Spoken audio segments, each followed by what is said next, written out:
Assalamu alaikum, dear students. Let's continue our topic, the rat trap, from the previous lecture. And in our previous lecture, we know there was a rat trap seller. He was applauding all the time. He was a tramp. He would walk from place to place, and he was having the torn clothes and all that. But he was being very poor. He would do begging and also a bit stealing. He would steal the petty things from place to place to make both ends meet.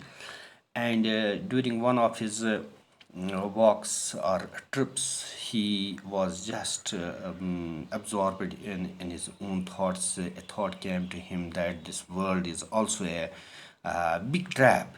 It offers a bait to the people to entice them, to tempt them.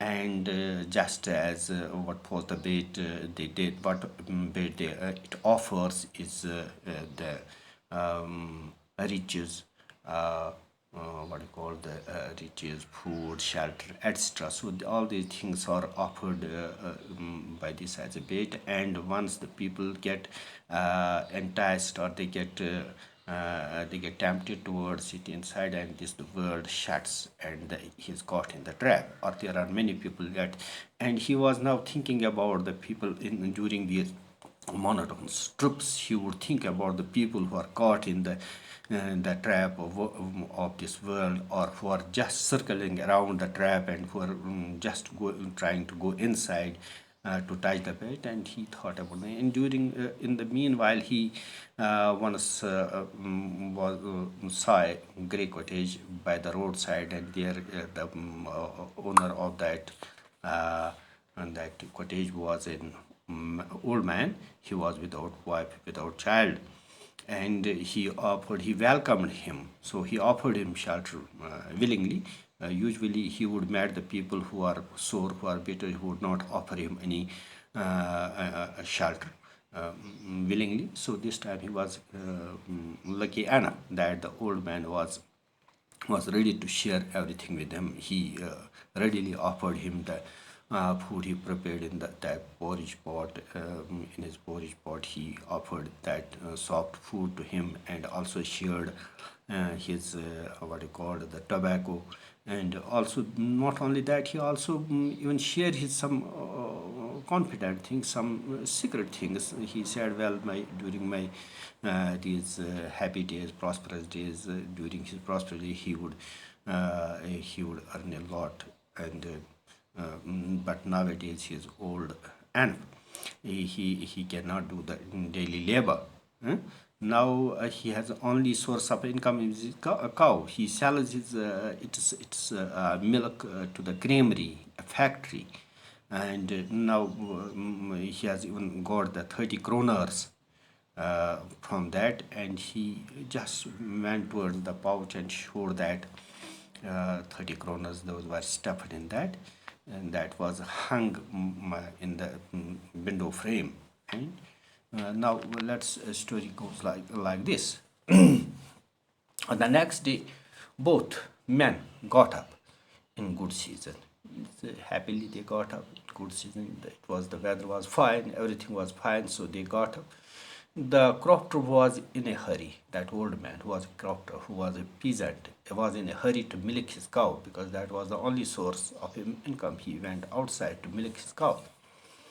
Milk here has been used as verb, to milk the cow, and to means to get the cow milked. And the other man probably thought he should not stay in bed when the head of the house had gotten up.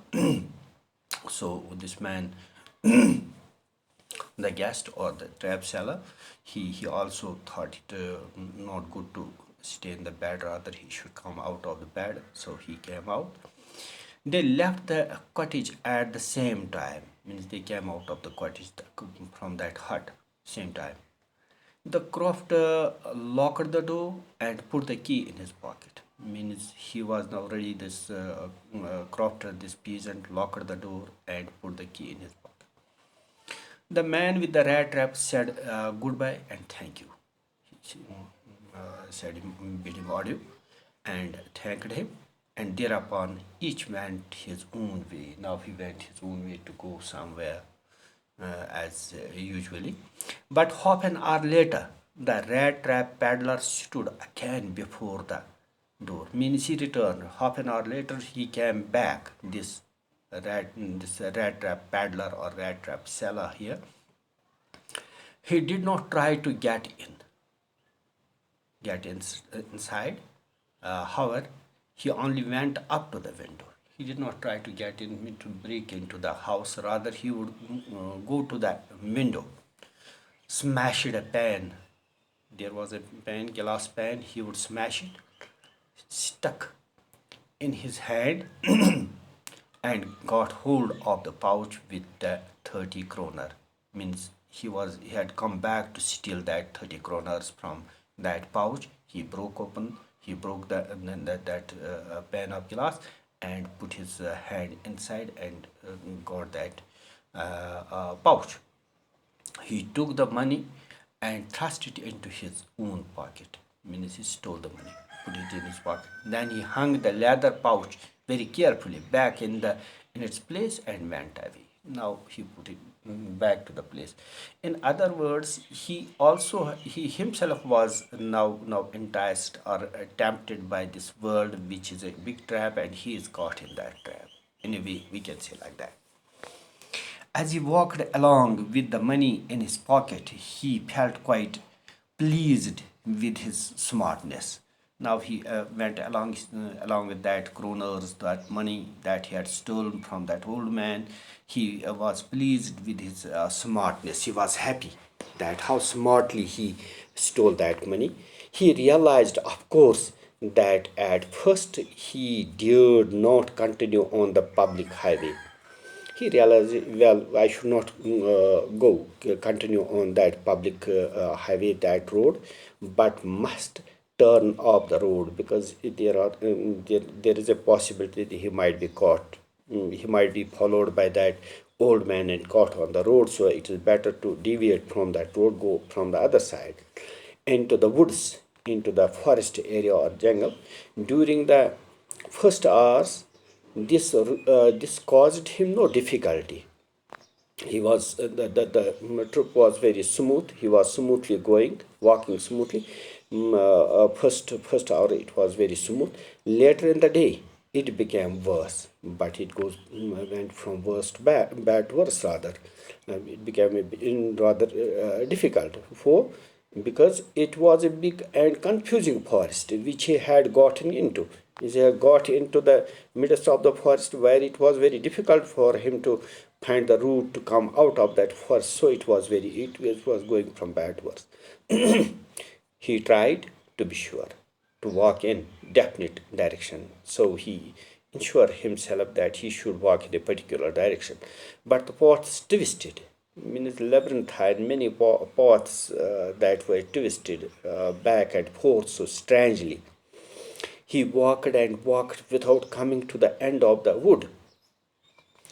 He walked on and on, but that was no end of the wood, no end of the jungle, no end of the forest. And finally, he realized that he had only been walking around in the same part of the forest, and at the end, he concluded that he was so far he was walking in the same area, same part of the forest, and he had not reached. He had reached nowhere. All at once, he recalled his thoughts about the world and the rat trap. Again, that same thought came to him: this world acts as a rat trap, and it entices people and catches them. Now, this time he has been enticed by those kroners, and he has been caught in this bigger rat trap of the world. Now his own turn had come. This is his turn. He has been caught in that. He had let himself be fooled by a bait and had been caught. What was that bait? Bait was the 30 kroners. He was fooled by that bait, and he just stole that, and he had been caught in that. The whole forest, with its trunks and branches, its thickets, and fallen logs closed in upon him like an impenetrable prison from which he could never escape. Now, this forest, with its thicket, with its fallen logs closed in on him, that has shut on him, and it has become impenetrable. This will mean impossible to pass through. Impenetrable means which is impossible to pass through this. So this such a prison, it has become a type of prison in which he has been caught, and it is impenetrable means it is not possible for him to come out. And he imagines just like that. I was late in it was late December. It was late December. Darkness was already descending over the forest. Late December, very cold, and darkness was already there because of the smaller days and longer nights, evenings. This increased the danger and increased also his gloom and despair. This increased his danger, being at the time of night in the forest, and so it is very dangerous, increased his danger, and also his gloom means partial or total darkness was around him, and that too a despair, absence of the hope. Despair means absence of hope, and the darkness is all around him. So this is the danger he has got in. Finally, he saw no way out, and he sank down on the ground, uh, tired to death. Means finally, because he was now exhausted, he could not find the road. He could not find the route come out of that, and he sank down on the ground. He sat on the ground and tried to death. Means he was very tired to death. Thinking that his last moment had come, he thought that his death is near. But just as he laid his head on the ground, he heard a sound, a hard, regular thumping. Just he laid himself to get to because of the tiredness, he was tired to death. Means he just laid on the ground. He in the same while he heard a sound, a hard, regular thumping, a regular sound of something was approaching him. There was no doubt as to what that was. Means he could realize what type of sound it was. He raised himself. Means he stood up. Those are the hammer strokes from an iron mill. Means nearby there must be some iron mill, and it is the strokes of that hammer that is beating the iron. And he realized this. He thought there must be people nearby, so there must be some factory, some iron mill near, so the people must be there. He summoned all his strength. He summoned his courage. He gathered his courage, he gathered his strength, got up and staggered. And staggered means walked in steadily in the direction of the sound. Stagger means to walk in steadily in the direction of the sound, in that direction where from that sound was coming. The Ramsjo ironworks, which are now closed down, were not so long ago a large plant. There was a big plant, big factory, Ramsjo ironworkers, but that has been closed down. That was a bigger plant not so long ago. With smelter, rolling mill, and forge, these are the different parts of this ironwork: smelter, rolling mill, and forge. In the summertime, long lines of heavily loaded barges and scows sailed down the canal, which led to a large inland lake. And in the wintertime, the roads near the mill were black from all the coal dust which sifted down from the big charcoal crates. Well, now he is talking about in the summer times what happened. The long lines of heavily loaded barges and scows. These are the bigger flat bottomed boats used to transport cargo. These are the bigger flat bottomed boats used to transport cargo. These cargo ships, rather, we call them, would slid down the canal. There was a canal that passed by, and these bigger ships would, or these bigger boats would slid down, row over there, which led to a large inland lake. This that in the this canal would in the end lead to the inland lake, and in the winter time the roads near the mill were black from all the coal dust. It was but in the winter means it was not the transportation through the canal was not possible, but it was through the by the road. And so the roads from all the coal, it was black by the dust which shifted from the big charcoal crates. Shifted means sieved. These dust particles, they would get sieved through the crates and fall on the ground, and that is why these roads are black in the winter. But in the summer, already we have the bigger these boats that would transport these cargo. During one of the long dark evenings just before Christmas, the master smith and his helper sat in the dark forge near the furnace waiting for the pig iron, which had been put in the fire to be ready to put on the anvil. During one of the long dark evenings, means in the dark evenings of December, just before Christmas. Christmas was approaching. The master smith means the blacksmith who was the master of that, and his helper sat in the dark forge in that factory near the furnace. Furnace is a big place where this which produce heat to melt the iron ore, waiting for the pig iron or raw iron means iron ore. They were waiting to come so that they can melt it, and they can get the iron out of that ore, which had been put in the fire, which they have put in the fire, that iron ore, and now that is in the furnace, and that is melting, and now they have to remove the dust particles and other unwanted things from it, to be ready to put on the anvil after just separating it from the dust particle and other things. They put it on the anvil. Anvil is a metal sheet on something in the blacksmith's shop you might have seen, on which the metal is kept and then hammered. That's called the anvil.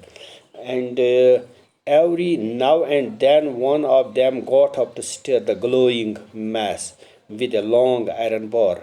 And occasionally, now and then, occasionally, one of them, these two people, would stood up and stir that glowing mass with a long iron bar. They would stir it again and again repeatedly, returning a few moments, and return back to their seat, dripping with perspiration, because it's very very hot there, because of the this furnace, because of the fire, and so they are perspiring. There is a lot of sweat that on their brows. So, as was the custom, it was because of he wore nothing but a long shirt and a pair of wooden shoes. Inside, they were wearing only nothing but a long shirt used inside the forge, and a pair of wooden shoes they would use there, and nothing else, as it was the custom there. So these two people were inside that factory, and they were doing their job, and it was very hot and humid. And now, all the time, there were many sounds to be heard in the forge. Different sounds were heard because of the iron was being melted, iron ore was brought, and so the different sounds were there. The big bellows groaned, and burning coal cracked. Big bellows means a device and a device with an airbag. Bellow is a device with an airbag. So big bellows means this devices that were issuing out the air. Groaned and moaned means groaning means made deep sound. These bellows would make deep sound, and the burning coal cracked. That also the burning coal would burn with a cracking sound. The fireboy shoveled charcoal into the mow of the furnace with a great deal of clatter. Fireboy, who was the helper of that smith, shoveled charcoal. He would use the shovel to shovel the charcoal into the mow, into that place of the jaw of that furnace. Move means the jaw of the furnace. He would put that charcoal there to burn, so that the furnace would heat up with great deal of clatter. But there was a huge sound of clattering sound, cracking sound, and there was other sounds as well. Outside roared the waterfall.